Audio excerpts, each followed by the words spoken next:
Hello guys, I am Vishali हिकान from dopamine और हम लोग डिस्कस कर रहे हैं प्रोसेस इंटीग्रेशन। तो process integration as a revision हम लोग डिस्कस कर रहे हैं। सारी प्रोसेसेस हम ऑलरेडी बहुत डिटेल में प्रीवियस वीडियो में ऑलरेडी पढ़ चुके हैं। Now this is a revision video, so now we are going to understand the transistor making. Already हम आइसोलेशन, इम्प्लांटेशन, फॉर्मेशन और वेल फॉर्मेशन और उसके अलावा epitaxial layer formation already discuss कर चुके हैं। अगर अभी तक आपने प्रीवियस वीडियोस नहीं देखी हैं तो जाइए प्रीवियस वीडियोस दिखाइए and then come to this video. Now we are going to discuss in detail the transistor making. So transistor making में हम लोग क्या क्या डिस्कस करेंगे? हम मेटल गेट डिस्कस करेंगे, सेल्फ अलाइन गेट डिस्कस करेंगे, लाइटली डोप ड्रेन डिस्कस करेंगे which is called LDD, threshold adjustment discuss करेंगे, एंटी पंच थ्रू डिस्कस करेंगे और metal and high dielectric constant gate MOS discuss करेंगे। So ये सारे topic हैं जो बहुत इंपॉर्टेंट टॉपिक है, इस पर डायरेक्ट क्वेश्चंस पूछ लिए जाते हैं। So now coming to the transistor making and metal gate formation. तो सबसे पहले हमें क्या बनाना होता है ट्रांजिस्टर में? सोर्स और ड्रेन सबसे पहले बनवाना चाहिए। सोर्स और ड्रेन के लिए हम डिफ्यूजन डोपिंग कर सकते हैं, सिलिकॉन डाइऑक्साइड का मास्क यूज कर सकते हैं। सिलिकॉन डाइऑक्साइड का मास्क बनाते ही विंडो बन जाती है, उसके बाद हम डिफ्यूजन करवाते हैं और हमारे पास सोर्स और गेट बन जाता है। इसके बाद क्या करना होता है? हमें गेट को अलाइन करना पड़ता है सोर्स और ड्रेन के साथ। उसके बाद जो गेट एरिया है वो एच होता है और गेट ऑक्साइड ग्रो किया जाता है, राइट। सो एक फोटोलिथोग्राफी प्रोसेस से हमें अलाइनमेंट विंडो बनानी होती है, वहां से गेट ऑक्साइड ग्रो किया जाता है, गेट एरिया को एच किया जाता है, गेट ऑक्साइड ग्रो किया जाता है। इसके बाद एक और मास्क यूज होता है जिससे हम कॉन्टेक्ट होल्स बनाते हैं। इसके बाद एक और मास्क यूज होता है जिससे मेटल गेट फॉर्म होता है और इंटरकनेक्शन फॉर्म होते हैं। इसके बाद जो लास्ट मास्क है उससे बॉन्डिंग पैड फॉर्म होता है और इसी तरीके से जो ट्रांजिस्टर हमने बनाया, मॉसफेट हमने बनाया, सीमॉस हमने बनाया, ये वर्क करने लगता है। सबसे पहले हम देखते हैं वेफर क्लीनिंग होती है। सो वेफर क्लीनिंग के बाद ये जो नेटिव ऑक्साइड है सिलिकॉन के ऊपर एन टाइप सिलिकॉन हमने यूज करा है, नेटिव ऑक्साइड्स को हम रिमूव करवाते हैं, वेफर क्लीनिंग हो जाती है। तो ये जो सरफेस में एनवायरनमेंट में जो ऑक्सीजन है उसकी वजह से एक thin layer of oxygen oxide, silicon dioxide बन जाती है एन टाइप सिलिकॉन के ऊपर। ये जो ग्रे लेयर है वो SiO2 की लेयर है, उसे रिमूव करवाते हैं वेफर क्लीनिंग स्टेप में। इसके बाद क्या करवाते हैं? फील्ड ऑक्सीडेशन करवाते हैं, जिसमें एक थोड़ी ज्यादा डेप्थ की, ज्यादा थिकनेस की ऑक्साइड लेयर बनाते हैं। अगेन SiO2 लेयर ही फॉर्म कर रहे हैं बट ज्यादा थिकनेस की फॉर्म करते हैं, जिसे हम फील्ड ऑक्साइड लेयर बोलते हैं। इसके ऊपर हम फोटोरेसिस्ट की कोटिंग करते हैं जिसे हम प्राइमर की हेल्प से यहाँ पर एडेयर करते हैं, राइट। तो फोटोरेसिस्ट एक ऐसा मटेरियल है जिसको एडेयर करना बहुत इंपॉर्टेंट है। तो सबसे पहले इस फील्ड ऑक्साइड के ऊपर प्राइमर की कोटिंग करते हैं, उसके ऊपर फोटोरेसिस्ट की कोटिंग करते हैं, राइट। सो फोटोरेसिस्ट कोटिंग के बाद हम फोटोलिथोग्राफी प्रोसेस करते हैं with the desired mask for source और ड्रेन। सोर्स और ड्रेन के लिए हम जो मास्क है वो यूज करते हैं और अब क्या करते हैं? अलाइनमेंट और एक्सपोजर करते हैं। अलाइनमेंट और एक्सपोजर के बाद हमारे पास ये क्या है? हमारे पास सोर्स और ड्रेन मास्क एक्सपोजर करवाया।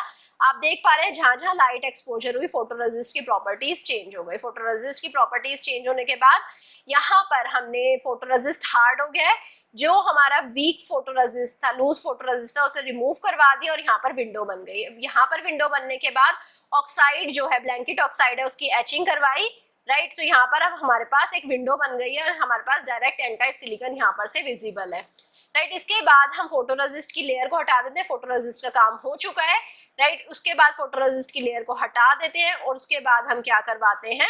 एक फिर से ऑक्साइड लेयर, थोड़ी पतली oxide layer, native oxide layer grow करवा देते हैं। उसके बाद हम क्या करते हैं? यहाँ पर सोर्स और ड्रेन इम्प्लांटेशन कराते हैं। जैसे ही सोर्स और ड्रेन इम्प्लांटेशन हो जाता है उसके बाद एनवायरनमेंट से फिर से ऑक्सीजन आकर यहाँ पर रिएक्ट कर जाता है और फिर से यहाँ पर थोड़ा नेटिव ऑक्साइड लेयर यहाँ पर जनरेट हो जाती है, राइट। इसके बाद गेट की ऑक्सीडेशन की जाती है। तो फिर से हम फोटोलिथोग्राफी प्रोसेस यूज करते हैं और यहाँ पर अलाइनमेंट करते हैं। सोर्स और ड्रेन के बीच में मास्क आना चाहिए जिससे सोर्स और ड्रेन के बिल्कुल बीच में यहाँ विंडो क्रिएट हो जाए। अब ये जो विंडो क्रिएट होती है वहां से ऑक्साइड लेयर को रिमूव करते हैं, ब्लैंकेट ऑक्साइड को एच आउट करते हैं और उसके बाद यहाँ पर एक बहुत ही पतली ऑक्साइड लेयर बनाते हैं, राइट। तो इसके बाद क्या करते हैं? हम कॉन्टेक्ट्स फॉर्म करते हैं, राइट। जैसे ऑक्साइड लेयर बन गई, इसके ऊपर हम एल्यूमिनियम सिलिकॉन एलॉय को यहाँ पर केमिकल वेपर डेपोजिशन से फॉर्म करते हैं। उसके बाद हम फिर से मास्किंग प्रोसेस यूज करते हैं और यहाँ पर कांटेक्ट बनाते हैं। जैसे ही कांटेक्ट बन गया, राइट, एल्यूमिनियम सिलिकॉन एलॉय का एचिंग हो गया डिजायर्ड लोकेशन से, तो उसके बाद क्या करते हैं? पैसिवेशन करते हैं यहाँ पर कैप ऑक्साइड के साथ। ये जो आप यहाँ पर येलो येलो देख पा रहे हैं, ये पैसिवेशन लेयर है जिससे कि सरफेस से फिर से डिग्रेड ना हो, right. So self aligned gate क्या होता है? सेल्फ अलाइंड गेट खुद से अलाइनमेंट हो जाती है। मैंने आपको लास्ट केस में बताया था कि सोर्स और ड्रेन के बीच में गेट वाला मास्क अलाइन करना बहुत इंपॉर्टेंट है। अगर ये गेट वाला मास्क सोर्स और ड्रेन के बिल्कुल बीच में अलाइन नहीं हुआ तो पूरी चिप खराब हो जाती है, यील्ड खराब हो जाती है। तो सेल्फ अलाइंड गेट एक ऐसी प्रोसेस है जिसमें गेट को हमें अलाइन नहीं करना पड़ता, सेल्फ अलाइंड रहता है। राइट। सो हमने आयन इम्प्लांटेशन का इंट्रोडक्शन देखा था, वहां पर हमने देखा था कि एनमॉस यूज होने लगा था इंस्टेड ऑफ पीमॉस। पॉलीसिलिकॉन ने एल्यूमिनियम को गेट फॉर्मेशन के लिए रिप्लेस कर दिया था। अब गेट के लिए पॉलीसिलिकॉन यूज होता है, ना कि aluminium. Right. Aluminium alloy because can not sustain high temperature for post implantation annealing. High temperature देते ही एल्यूमिनियम मेल्ट होने लग जाता था, इसलिए एल्यूमिनियम एलॉय नहीं यूज होता था।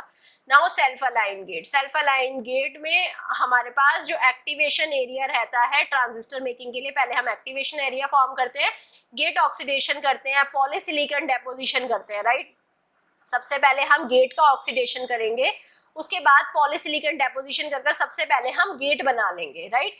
जो गेट का मास्क है वो डिफाइन करता है gate and local interconnection. Gate के मास्क से गेट और लोकल इंटरकनेक्शन डिफाइन होते हैं और ट्रांजिस्टर फिर जब बन जाता है, जैसे गेट बन जाता है उसके बाद आयन इम्प्लांटेशन किया जाता है, थर्मल एनीलिंग की जाती है और सोर्स और ड्रेन बन जाता है।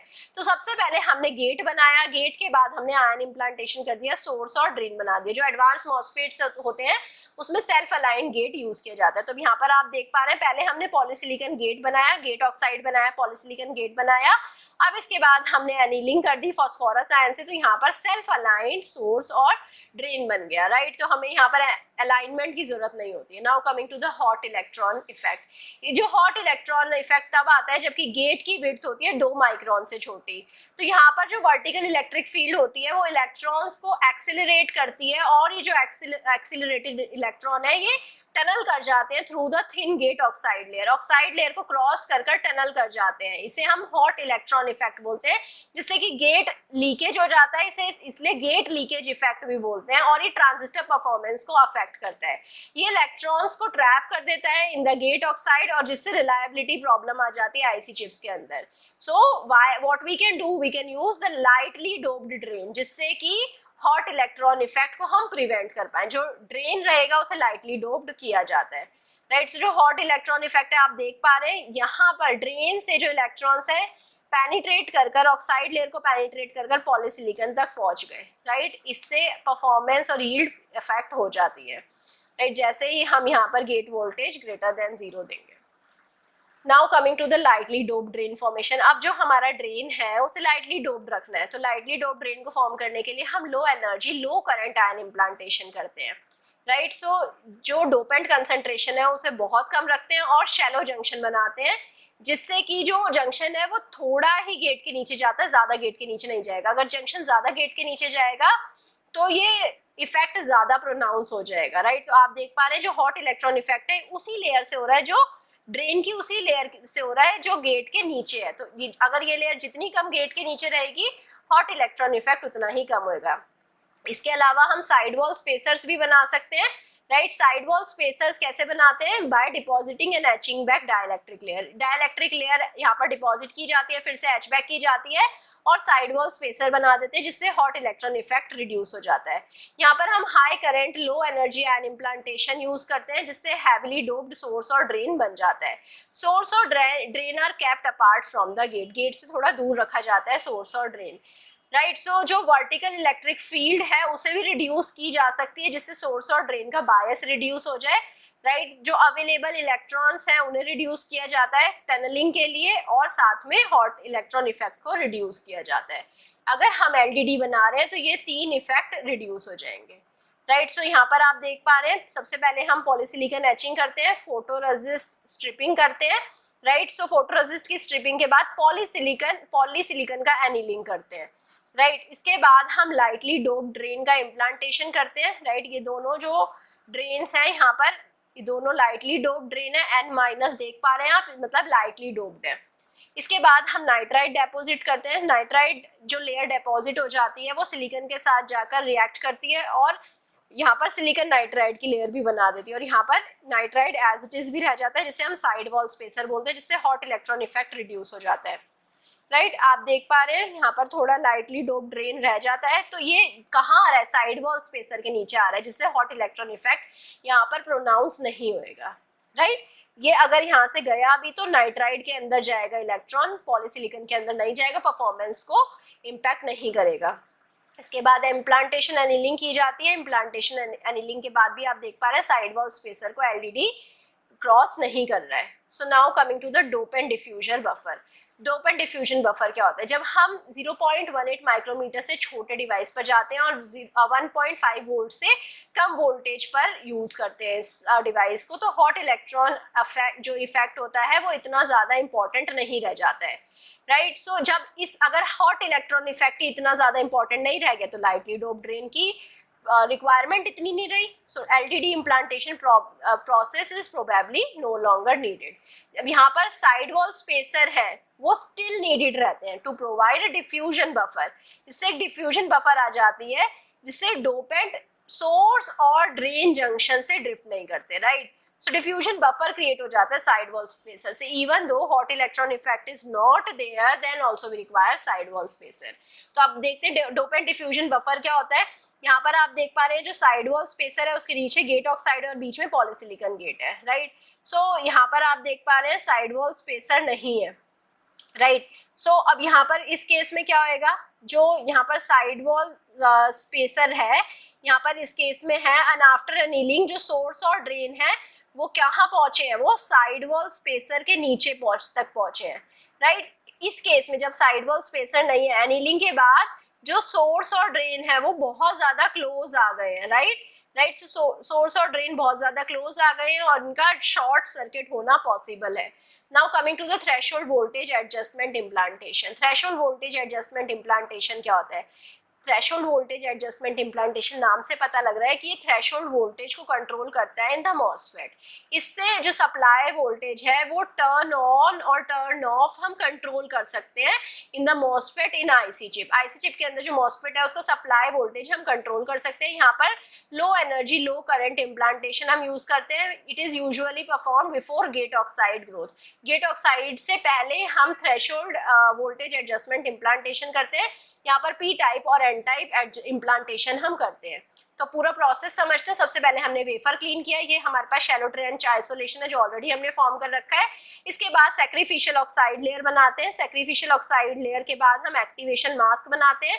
एक्टिवेशन एरिया बनाने के बाद हम थ्रेशोल्ड वोल्टेज एडजस्टमेंट इम्प्लांट करते हैं। तो आप यहाँ देख पा रहे हैं वीटी एडजस्टमेंट इम्प्लांटेशन कर दिया हमने। इसके बाद फोटोरेसिस्ट की रिक्वायरमेंट नहीं है, उससे स्ट्रिप ऑफ कर देते हैं, एनीलिंग करते हैं जिससे थ्रेशोल्ड वोल्टेज एडजस्टमेंट इम्प्लांटेशन थोड़ा डिफ्यूज हो जाता है। इसके बाद सैक्रिफिशियल ऑक्साइड को रिमूव कर देते हैं। Now coming to the anti punch through implantation. Anti punch through implantation क्या होता है, उसके लिए सबसे पहले समझना पड़ेगा पंच थ्रू इफेक्ट क्या होता है। जो डिप्लीशन रीजन है सोर्स और ड्रेन के वो क्या कर सकते हैं, एक दूसरे को शॉर्ट कर सकते हैं जब both of them are in the influence of gate substrate bias। gate substrate bias के influence में होते हैं, source drain bias के influence में होते हैं।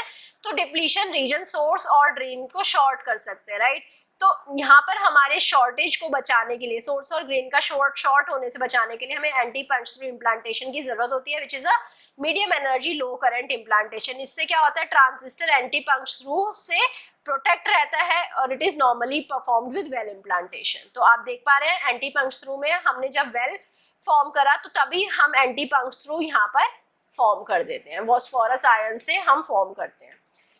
Coming to the halo implantation, it is another implantation process जिसे हम यूज करते हैं to suppress the punch through effect. Punch through effect को हम सप्रेस करने के लिए हेलो इम्प्लांटेशन को यूज करते हैं। अगेन लो energy low current implantation. Incident angle यहाँ पर 45 डिग्री लेना पड़ेगा, so large incidence angle.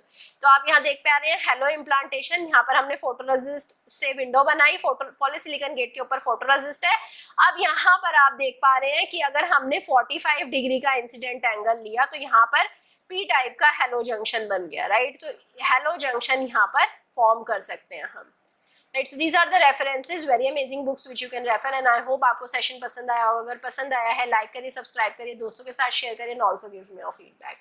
And in case if you want to access the notes, you can go to our mobile app. Link is present in the description box below. वहाँ पर store में जाइएगा, आपको बहुत सारे courses दिख जाएंगे। You can explore the other courses as well.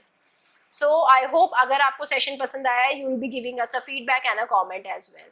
Stay tune for the next video जहाँ पर हम गेट के बारे में डिस्कस करेंगे, and I hope you are going to meet me soon the next class. Bye bye, take care, thank you.